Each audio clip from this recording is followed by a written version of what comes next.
What is up, guys? Welcome to Jedi In Exile. I'm It's Tats, and with me, as always, is the Norfolk Lion. We are going to be talking to you today about the Rule of Two, which is a pretty big thing within Star Wars.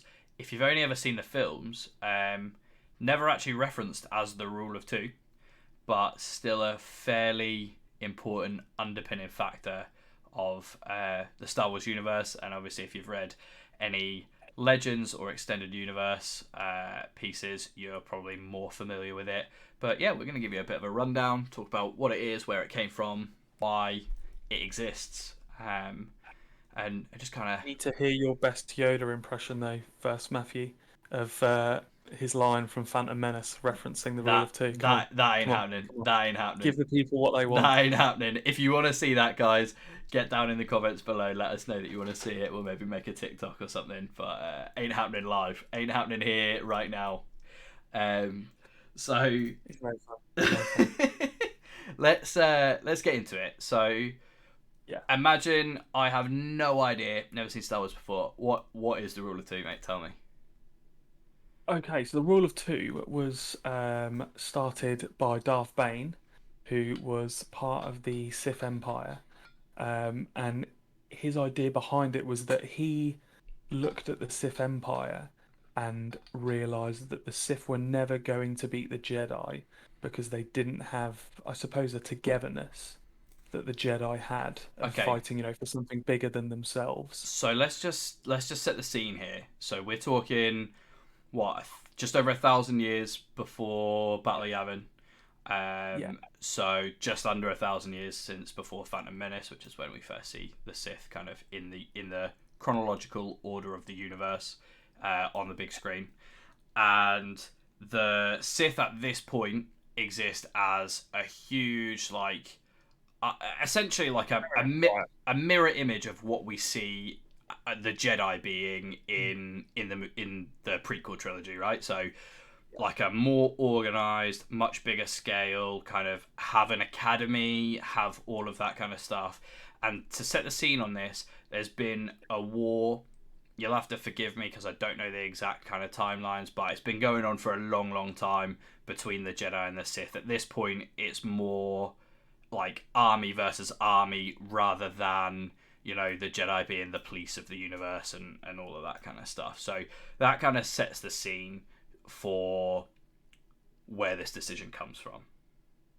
Yeah, so Darth Bane basically sees that the Sith Empire, as it stands, isn't going to beat the Jedi because when there's too many Sith together, they're all power hungry, and so they're all challenging each other. So he realised that actually the Jedi's togetherness meant that they were a stronger unit, and he came up with the Rule of Two, the idea being, as Yoda says, that always a master and an apprentice. A master to have the power and the apprentice to crave it. And it was that master and apprentice, it meant they could deal in secret, which meant that they could plan behind the scenes without the Jedi knowing that they existed in theory, so that eventually they could get their revenge on the Jedi. So, I mean, it took them 1,000 years to be able to do that, but it's Darth Bane who starts this theory, this idea of the Rule of Two, and puts it all into motion. And he is the one where this all starts. He is the one who actually destroys the Sith Empire. So it's not the Jedi that destroy the Sith. Darth Bane is so powerful in the Force, he tricks the Sith into using what can only be described in our terms as like a hydrogen bomb, like a nuclear Yeah, bomb, so I believe in the... or like the Force. Yeah, in the novels, I think they call it a force bomb, right? That's like how Yeah, it's yeah. how it's referred to. But I guess to kind of elaborate on who Darth Bane is a little bit. So obviously credited with creating the Rule of Two, but all of this comes from he sees the weakness within the Sith Empire. They're never gonna defeat the Jedi, and it's based on the theory. So the reason that he settled on two, not three, because obviously three still quite drastic compared to the massive numbers that we're talking in this army. So the premise is that what he's seeing, so he goes to the academy, he's trained at the academy, and what he's actually seeing is that the Sith are getting weaker and weaker by generation, because the premise is that like 3 or 4 apprentices that are being trained at the academy turn on a single master. Now, they don't have to be anywhere near as strong as that, because it's a 4 versus 1 they're not learning fight. as much, are they? There's more knowledge being lost each generation of Sith master that dies. Yeah, absolutely. So Because the idea being that, and I suppose that in theory you'd nearly always have an apprentice killing the master when the apprentice is powerful enough and so justified. But actually, you can have a master killing an apprentice and having to start all over again. Imparting all the knowledge they've had into a new apprentice. It's basically natural selection on steroids, right? Because what's essentially happening is a master is teaching an apprentice, and then they're teaching them everything that they know, and then the apprentice has to be stronger than the master to kill them. And like you said, there's the possibility that the master's gonna win that, and therefore have to start again. But the premise is that when they start again, the person that they kind of lost obviously wasn't worthy enough, wasn't strong enough, and therefore they're guaranteeing that every generation is stronger rather than weaker. And that's kind of the premise. So go so basically to take it back to the kind of the story and the history of it, he tricks the Sith at the same time he tricks the Jedi. Yeah. Sets off this basically fakes his own death. Yeah. Essentially, and like hides underground. The Jedi send an elite team of Jedi Masters to hunt down this lone Sith after the Force bomb goes off, and he basically, his apprentice is really good. She's like a sorcerer, and basically like takes over this old farmer's mind, gives him one of the lightsabers, and he pretends to be the Sith. That of course the Jedi Master just hacked down this farmer basically, and so the Jedi. Ki-Adi-Mundi in Phantom Menace, when Qui-Gon goes to the council and says he was a Sith Lord, Darth Maul, who I fought, Sith Lord Ki-Adi-Mundi's like, well, they've been extinct for a millennium. So as far as the Jedi are concerned, there was no Sith at all. Yet we know they were working behind the scenes. Yeah. And that was obviously done very much on purpose. So Bane picks up his apprentice, Zana, that we've talked about. Let's not get into the details of Bane's story, Zana's story. We probably can cover that off if we do a chat. It's a long one. That's 3 books. I was going to say, if we can, I do recommend everybody going and reading it. It's even though it's not canon, really great read. We can do a chat. We can do a chat maybe in a couple of weeks time or whatever. Yeah. If you guys let us know down below if you'd be interested in hearing about it. If you maybe don't want to read it yourself.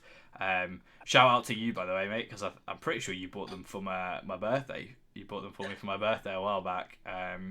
So I think we'll cover that off in a later one. But high level, picks up an apprentice, trains her, and basically they go through their life. She eventually takes over from him, and she carries on the ruler too.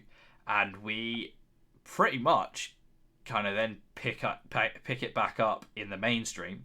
And like you said, it's Legends, it's not canon. So we pick it back up in canon in the Phantom Menace, and we get that really famous scene at the end that you've already mentioned, where Yoda's kind of like, always two there are.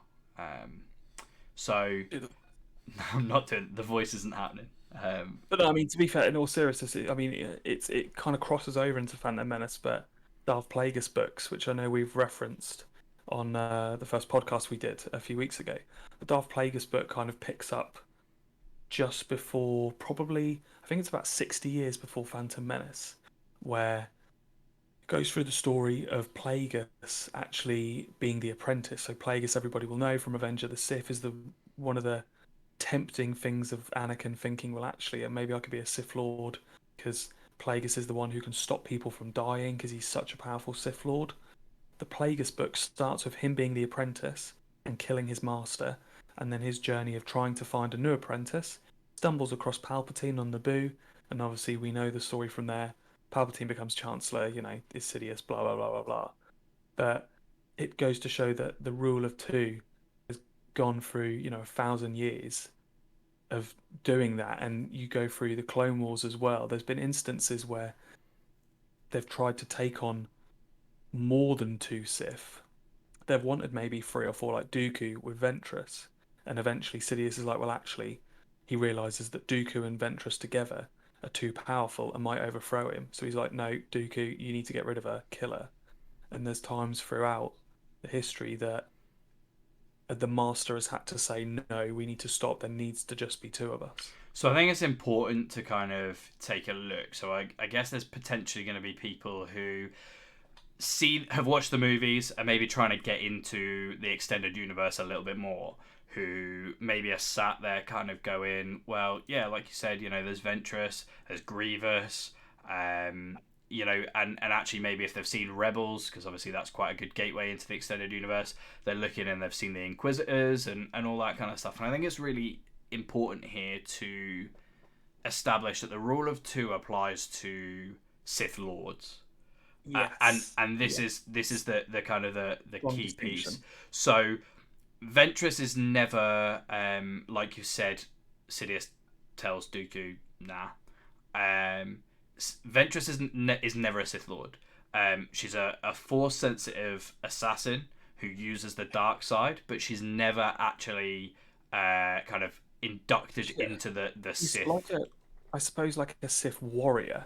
So she's like the Inquisitors on Rebels, definitely, where, like you say, Force sensitive, can wield lightsabers, have I suppose, a basic understanding of the Force, where they have been trained by, whether it's Vader or obviously in Ventress's case trained by Dooku, but they're not inducted into being a full Sith Lord. They don't have a Darth name. No. So, and the Inquisitors in particular are actually a protection of the rule of two, because Sidious picks them up as some of them ex Jedi, and some of them like ex Jedi in hiding that escaped Order 66 in some way, shape, or form, and some of them just generic kind of Force sensitive. They're just a means to an end, aren't they? They are just used, and you could argue that Maul is used, Grievous is used, Dooku is definitely used. Like, and they're all a means to an end. Yeah, and I think when you look at it, Palpatine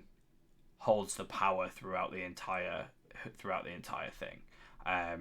Really. So I think, as I said, in the movies, it's never actually referenced as the rule of two, but it's made very clear in Phantom Menace that this kind of theory exists. I know the lines are blurred slightly with people like Grievous and Ventress and the Inquisitors, but ultimately the rule of two is stuck to and exists all the way through, including Snoke and Kylo Ren in the sequels, because I mean it's still very unclear what the situation was with Sidious and Snoke, because Sidious claims that he was Snoke, kind of, or controlling Snoke at least. So it was all kind of being set up, but ultimately that is the rule of two, a very, very, very kind of brief history and broad overview of what it is. Absolutely. And hopefully those of you that had never heard of it now understand. Those of you who... more to look at with the Sith Empire, I mean, I don't think, obviously, unless you've really delved deep into the expanded universe, you're not really going to know, but the Sith controlled Coruscant for a long while. The Sith have wiped out the Jedi before. The Jedi have wiped out the Sith before. The Sith used to control Alderaan. And there's various books that are set about 3,000 years, and, well, between 3 and 5,000 years before the Battle of Yavin, so before A New Hope, in layman's terms. And there's such a history between them. Then you've got things from like the Knights of the Old Republic. You've got the Revan story of going between the light, the dark, the light. There's so much history and so much we could talk about. I mean, we're 15 minutes in, and we could go on for another 15 hours about it. But I think yeah, definitely if you guys wanna kind of see more, hear more about this sort of stuff, the stuff that probably isn't. I know the first podcast was very much around the movies and stuff that happens in the movies, and maybe the odd little bit that kind of isn't in the movies but is in the slight extended universe but relates to the movies. And the same for our first kind of video on this channel that wasn't the podcast, in regards to, we talked about watch order for the movies, and it's all been very movie centric. You know, if you guys are interested in seeing things, fingers crossed you've learned something today, and that's kind of what we want to do. We have these chats all the time. We have these chats all the time. use my knowledge, I beg you. And we just thought it'd be a great idea to like actually record this, get it out there. Hopefully people find it interesting. So if you guys want to know more about stuff that's definitely sits kind of outside the movies, more than happy to discuss that. Obviously, hopefully people are going to be... Any weird questions you've got? Sorry, just to expand on that, Matt. Any Fine. weird questions? You might have seen something in the films and thought, well, how on earth has that come about? Or that doesn't make sense, you know? Drop a comment. We hopefully will know the answer straight away. But it might be something that even we need to delve a bit further into and be like, well, yeah, I've actually never thought about that. So, because there's always bits that we're going to miss. But, you know, I mean, it's an entire universe that's been created. So there's so much to discuss. So let us know what you want to do. So obviously, guys, our socials have been popping up throughout all of this, below both of our pictures. Tweet at either of us, like Insta at either of us. Whatever you want to do, however you want to get in touch, drop a comment down below. The socials for the official kind of channel will be in the description down below, and so make sure you're following those. But yeah, any questions, any topics you think that it would be cool for us to talk about, you want to hear us talk about, or you want to maybe know a little bit more but don't have the time to kind of go and research it yourselves, use us. That's what we're here for. We want to learn more. First comment is going to be that they want to see your impression of Yoda on TikTok. We will see. Give the people what they want, Matthew. Give the people what they want. Other than that, guys, one last announcement. The second episode of the podcast is going to be live on the 26th of September, Sunday the 26th.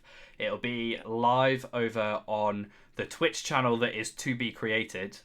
So it'll be, by the time you watch this, fingers crossed, down in the description below. But also follow the socials, because we'll be spamming it out closer to the time so that people are fully aware. Come over and watch it live if you want to. If you can't watch it live, then we will upload it to YouTube kind of a day or so later. But if you come over live, gives you the opportunity to ask questions in real time. We'll do our best to answer it. And you know, if you've seen the last episode, just have a bit of a laugh and a bit of a good time. And you know, what we're all about. We're just two nerds that love chatting about Star Wars. Is ultimately where we're at. So, any final thoughts from yourself? We will be live from 9 p.m. Yes, that's what I want to just add. 26th of September. That's why you're here, mate. You got to keep me in check. Exactly. Let's get the finer details. But no, thanks for watching, everybody. Like I say, it's been just a short one today. But we can certainly expand on anything that you've heard us talk about. And oh boy, we've got a whole lifetime to talk about all this. So catch our other videos. Yeah, definitely. And we massively appreciate all the support you guys have been giving us. The videos have been getting views. The TikTok account is blowing up. And you know, we had a really good first pod. Fingers crossed it carries on into the second one. If you want to see more of it, please continue supporting, because it's how we know that we're doing something right. If you've got any feedback, obviously let us know as well. We'd love to hear from you guys, so that we can make sure that we're doing things that you want to do. But appreciate you all. As I said, I've been It's Tats. It's been the Norfolk Lion, and we will catch you guys all in the next one. Cheers. Cheers, guys. See you later.